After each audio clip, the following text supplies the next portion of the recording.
Hello guys, welcome back sa ating YouTube channel guys. Alam mo guys, mainit na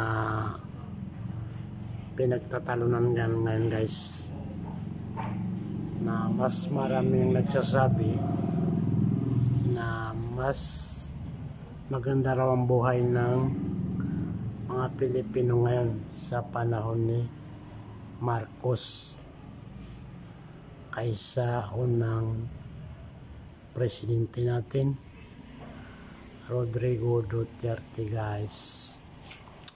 Ngayon guys, ang katanungan natin ngayon guys, kung kayo ang tatanungin,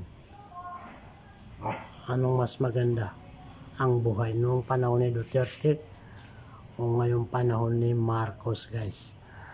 Please comment guys sa baba guys, at paki-comment nyo kung saan ang gusto nyo, kay Duterte ba o kay Marcos ngayon. Kasi mas marami nagsasabi ngayon guys na mas magusto daw nila yung panahon ngayon ni Marcos kaysa kay Duterte. Mainit na balita yan guys ngayon. Kung kayo ang tatanungin guys, anong gusto nyo, kay panahon ni Duterte ba o panahon ni Marcos ngayon guys?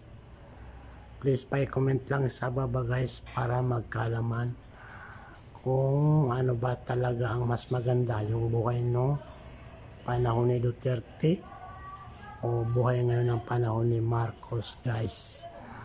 At bago yun guys, huwag niyo kalimutan mag-subscribe sa ating YouTube channel guys, para updated kayo sa mga next na i-upload kong video guys. Please comment sa baba guys, like and share na rin para mapanood ng iba na hindi pa nakapanood guys.